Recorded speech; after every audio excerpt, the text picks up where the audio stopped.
The hum of the engine had faded to a sputter by the time the dashboard light blinked red, a silent alarm cutting to the quiet of the night. Mia gripped the steering wheel of her beat-up Toyota Corolla, its odometer ticking past 200,000 kilometers, the worn leather creaking under her palms.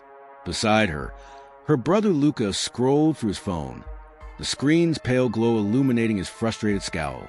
In the back, their friends Elena and Tarek exchanged nervous glances, the tension thick as the humid air pressing against the windows.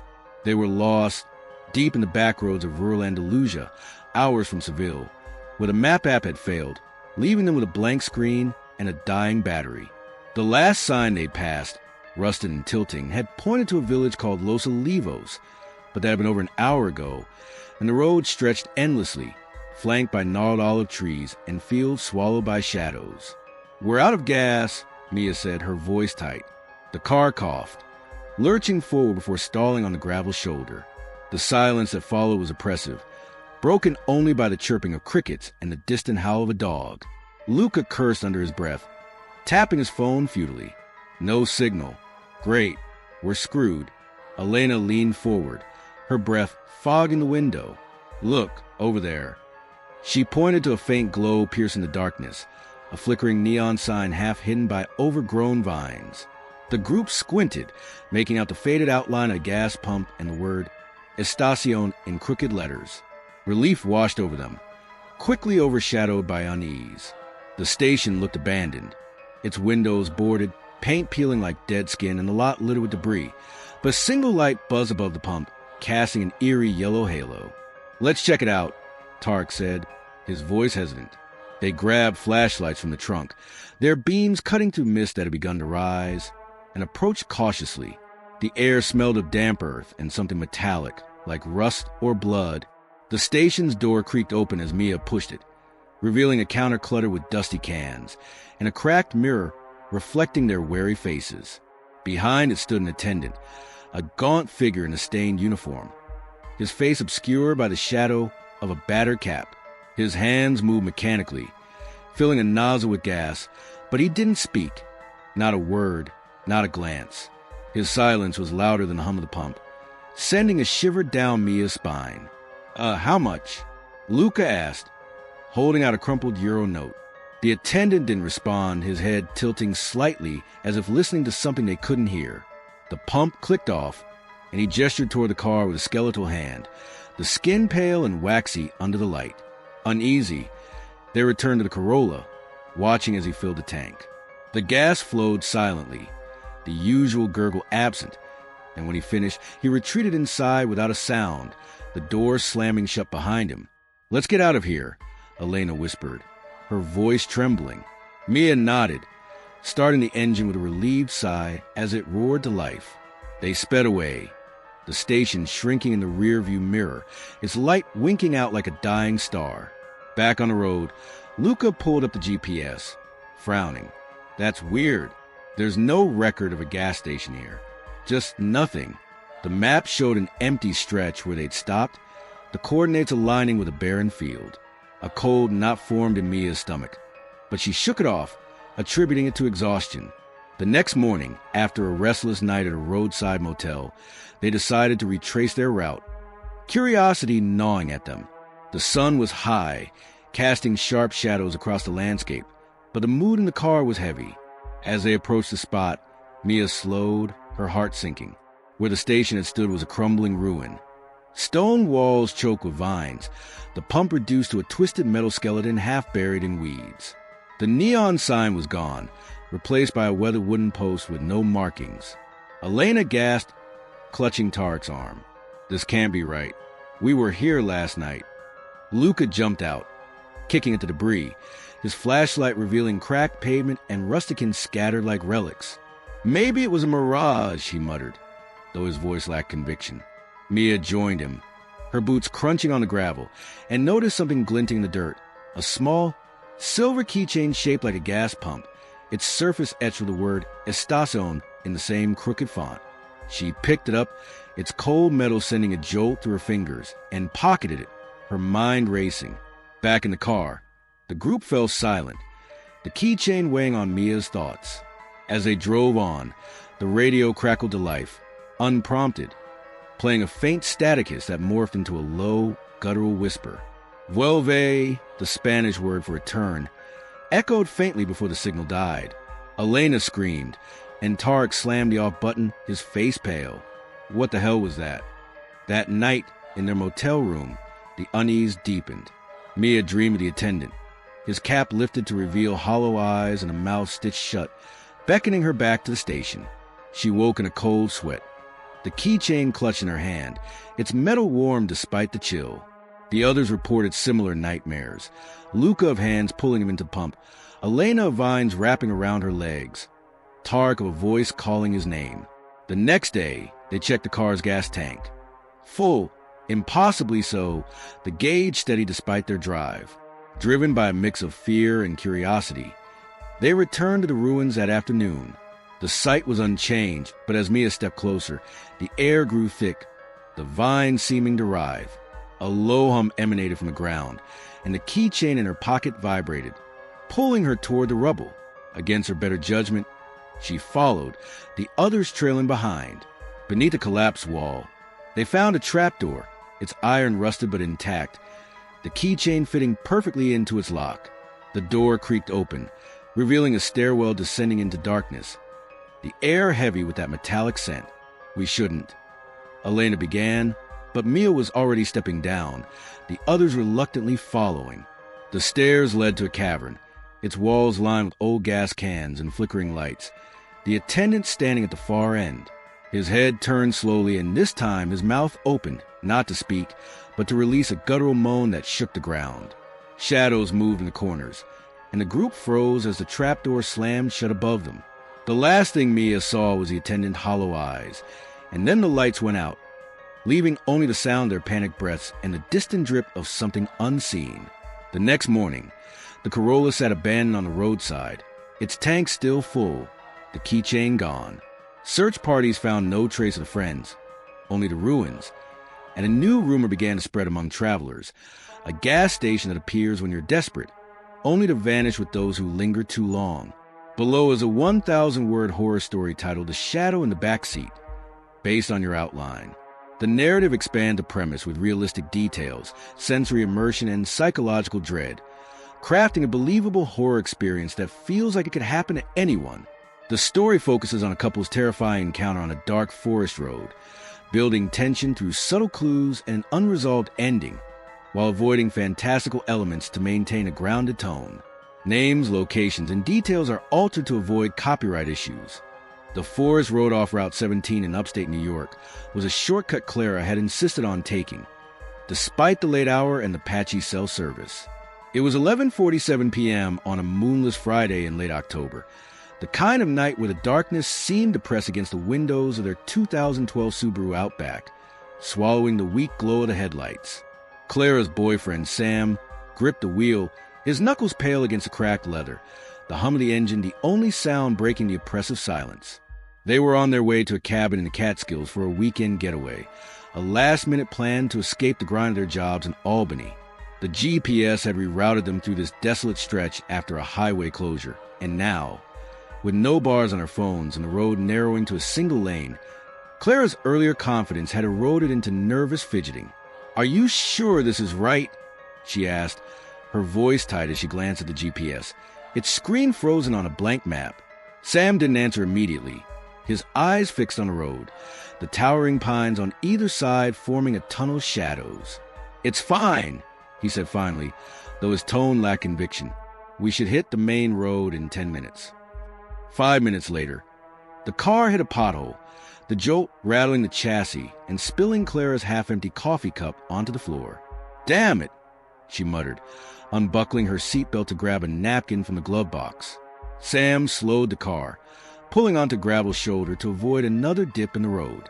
The engine idled, the headlights cutting a narrow path through the mist that had begun to rise, curling like ghostly fingers around the trees.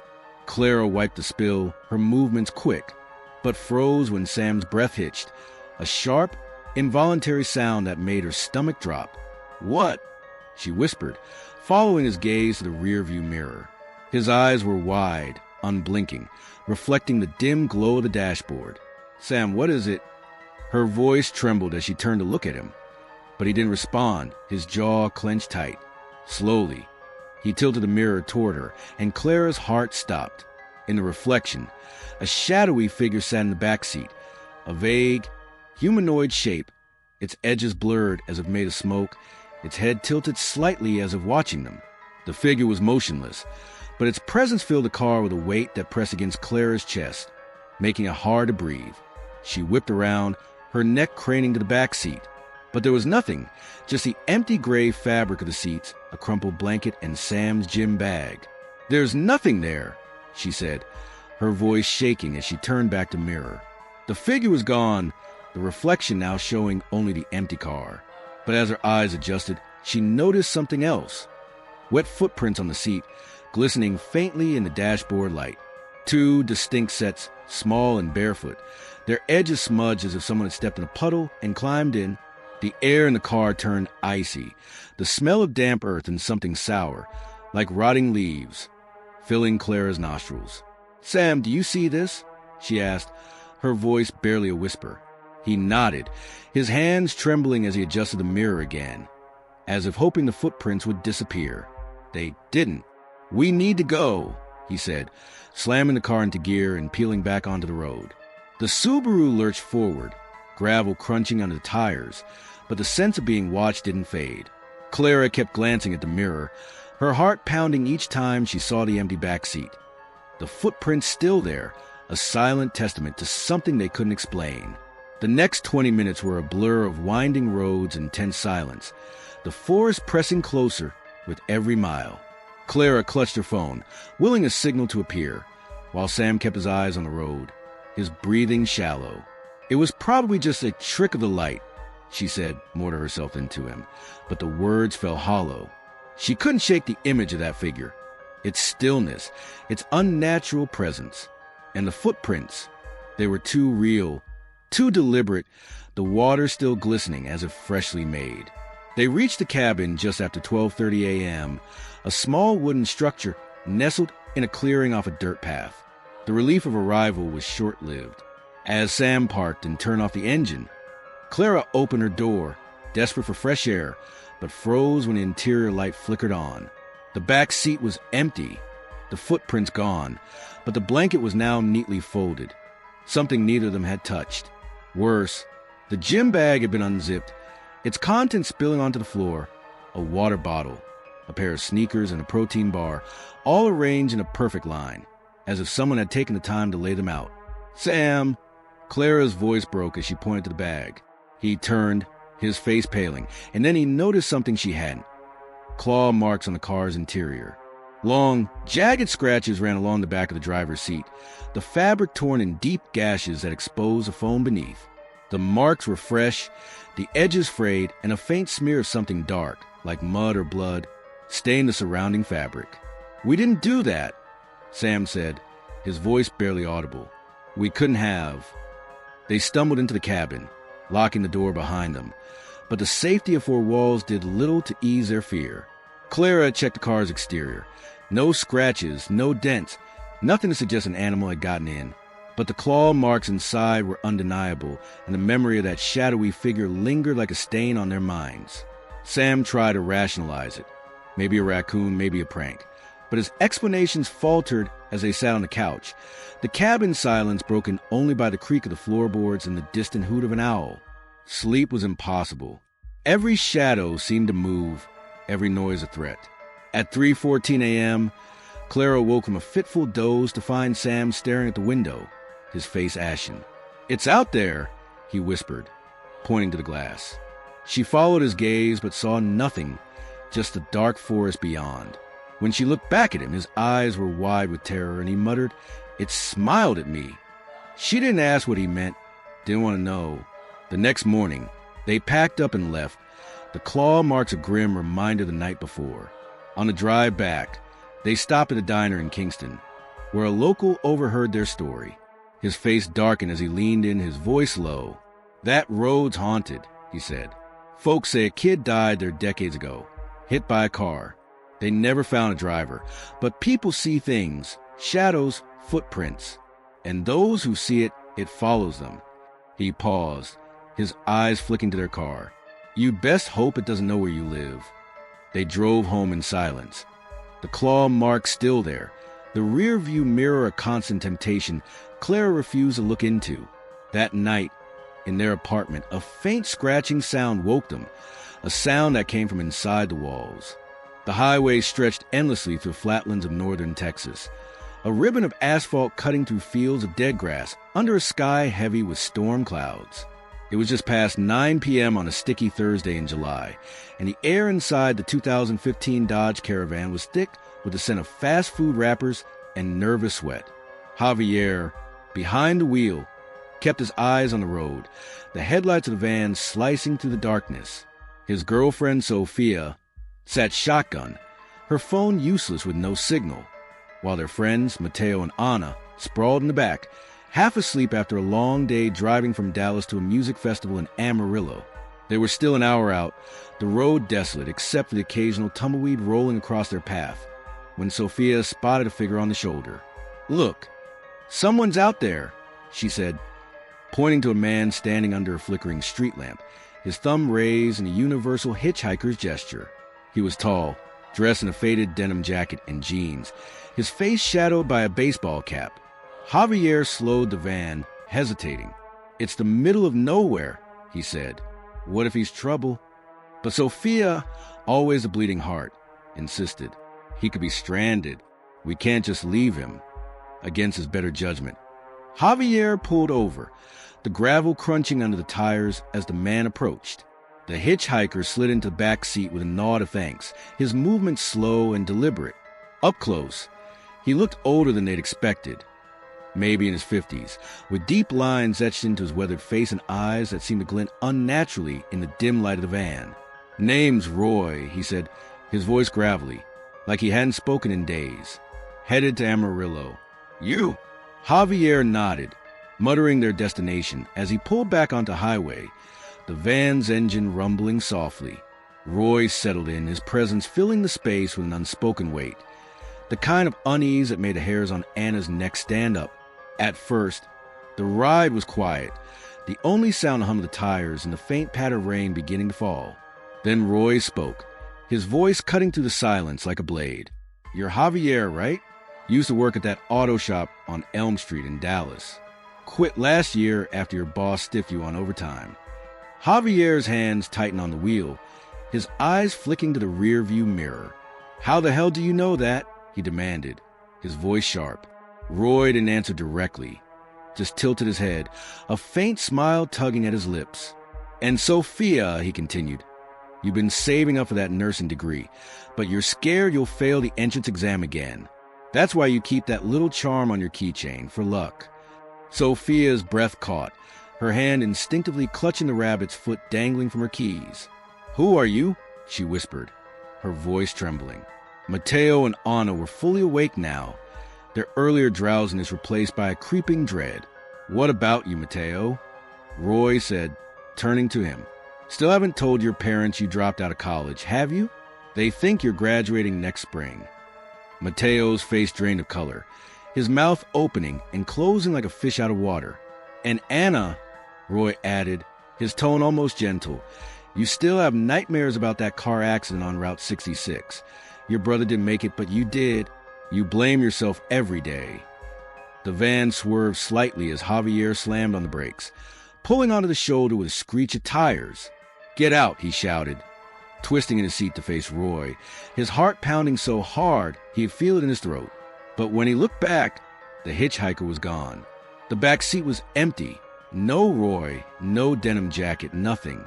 The doors hadn't opened. They would have heard the click, felt the rush of air. Anna reached out, her hand shaking, and touched the seat where Roy had been. It was cold, unnaturally so, and a faint dampness clung to the fabric, as if he'd been sitting in the rain before they picked him up. "What the hell just happened?" Mateo whispered, his voice barely audible over the sound of rain, now a steady drum against the roof. Sophia was crying softly, her hands pressed to her face, while Javier stared at the empty seat, his mind racing. "He was right there," he said, more to himself than to the others. "We all saw him." Anna nodded, her eyes wide with fear. He knew things he couldn't know. My brother, I've never told anyone about that accident. They drove on in silence, the weight of Roy's words hanging over them like a storm cloud. An hour later, they pulled into a 24-hour gas station just outside Amarillo, its fluorescent lights a stark contrast to the darkness of the highway. The group stumbled inside, desperate for answers, their nerves frayed.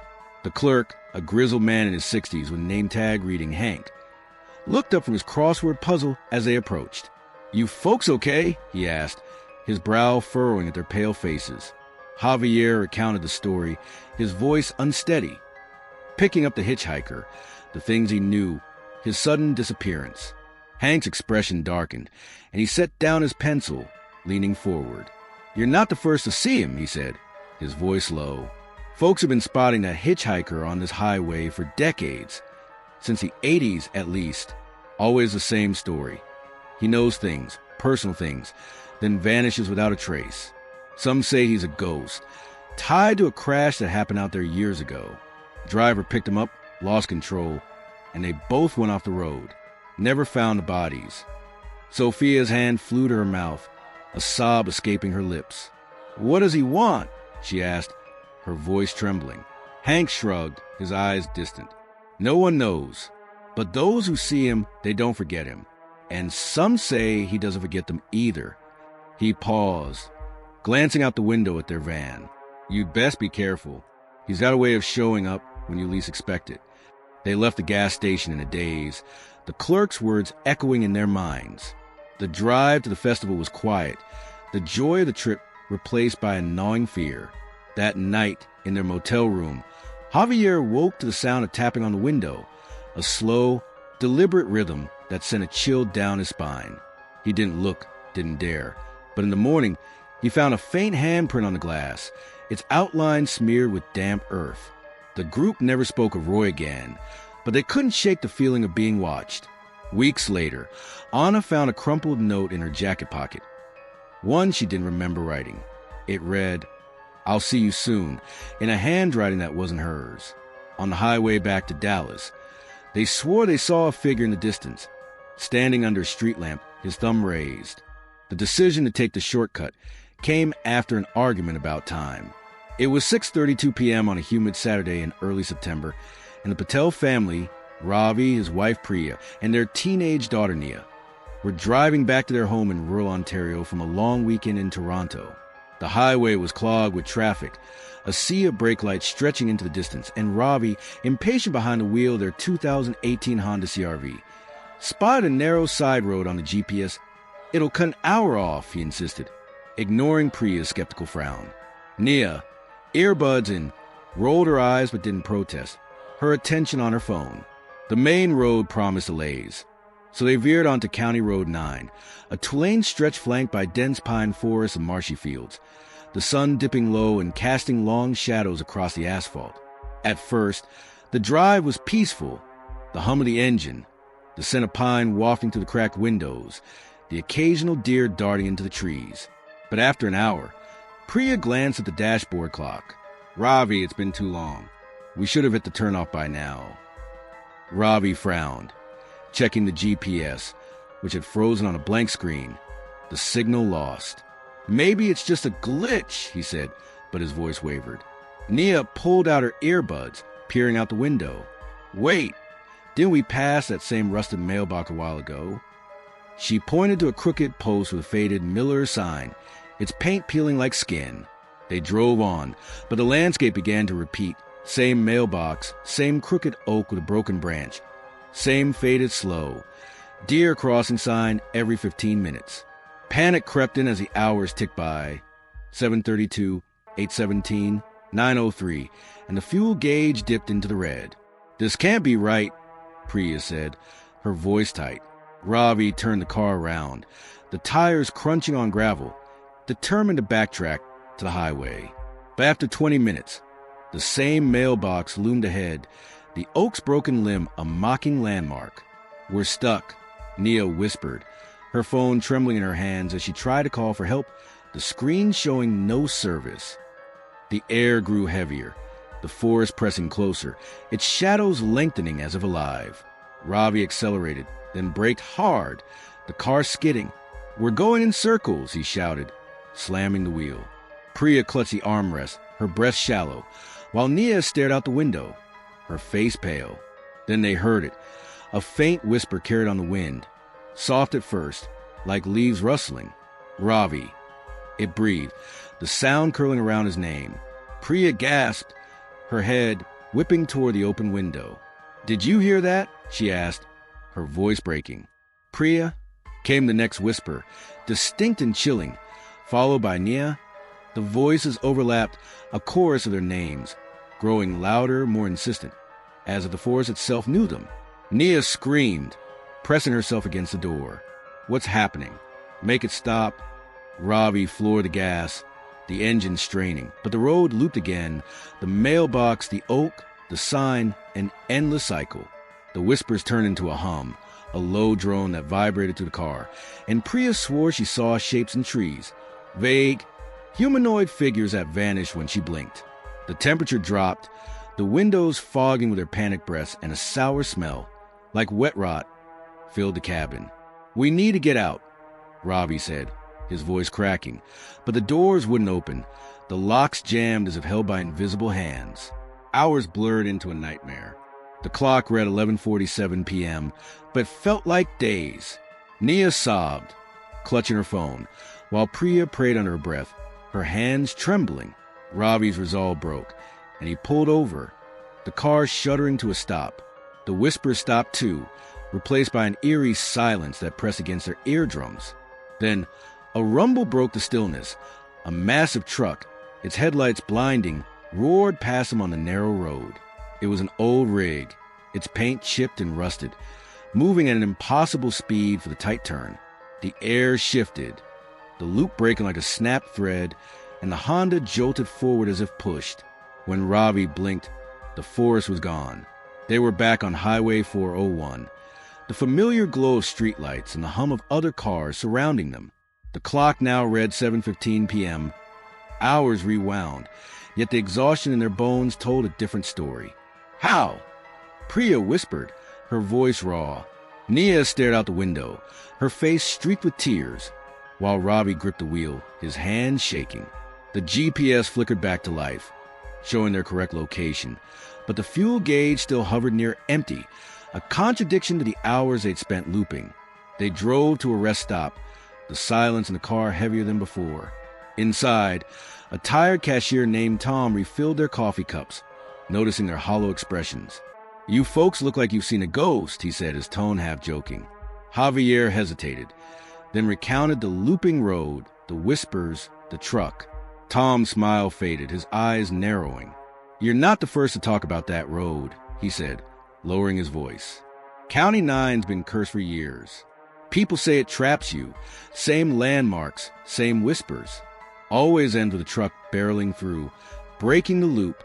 No one knows who drives it, but folks have seen it since the 70s, same model, same speed. And those who get out, they say it follows them." Priya shivered, clutching her coffee. "Follows them?" she asked. Tom nodded, glancing out the window at their car.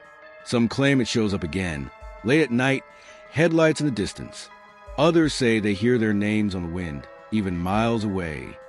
He paused, his gaze lingering. "You'd best keep moving. Don't stop till you're home." The drive back was tense, the family exchanging wary glances. That night, in their quiet house, Ravi woke to a low rumble outside, a sound like a truck idling. He peered to the curtains but saw nothing, the street empty. Yet as he turned back, a whisper drifted through the cracked window. "Ravi," faint but unmistakable. Priya stirred beside him, her face pale. "Did you hear that?" she whispered. Nia appeared in the doorway, her eyes wide. "It called my name too." The next morning, they found muddy tire tracks in the driveway, too large for any car they knew. The whispers didn't stop, growing fainter but persistent, a reminder of the road that wouldn't let them go. And somewhere in the distance, the hum of an engine lingered on the wind. The mountains loomed like silent giants as the 2019 Jeep Cherokee wound its way up the rugged trails of the Adirondacks, its tires crunching over loose gravel. It was 8:47 p.m. on a crisp Friday in mid-November, the air sharp with the scent of pine and the promise of snow. Inside, the mood was light. Lila drove, her hand steady on the wheel, while her friends Ethan, Nora, and Jasmine laughed over a playlist of old rock songs. They'd planned a weekend getaway from Syracuse, chasing the last of the fall colors. But the GPS had other ideas. Half an hour ago, the screen had flickered and died, leaving them with a blank map and a fading signal. "It's fine," Lila said, forcing a smile. "We'll find the lodge soon." But the trail grew narrower, the trees denser, and the laughter faded into uneasy silence. By 9:30 p.m., panic set in. The Jeep's headlights revealed nothing but endless forest, the road twisting into shadows that seemed to shift with every turn. "We're lost," Jasmine said, her voice trembling as she checked her phone. 0 bars. Ethan, in the passenger seat, leaned forward, squinting to the windshield. "Wait, look there." A faint glow pierced the darkness, a warm yellow light flickering through the trees. They followed it, the Jeep bouncing over roots, until they emerged into a small clearing. A cabin stood before them, modest and weathered, its wooden walls sagging under a mossy roof. A single window glowed with lamplight, and smoke curled from a stone chimney, carrying the faint smell of burning cedar. "It's a miracle," Nora breathed, relief washing over her face. The group piled out, their boots sinking into the damp earth, the cold biting at their exposed skin. The door creaked open at Lila's knock, revealing a sparse interior. A single room with a wooden table, a fireplace crackling with logs, and a row of cots lined against the wall. No one was there, but a kettle whistled on the stove, and a plate of bread sat on the table, still warm to the touch. "Someone was just here," Ethan said, his voice low. "Should we wait?"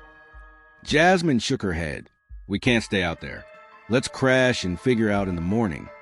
Exhausted, they agreed, spreading blankets over the cots and huddling near the fire, the cabin's creaks and groans blending with the wind outside. Sleep came fitfully. Lila dreamed of footsteps pacing the room, waking to find the fire still burning, the bread untouched. Nora mumbled in her sleep, her face twisted as if hearing whispers, while Ethan and Jasmine tossed restlessly.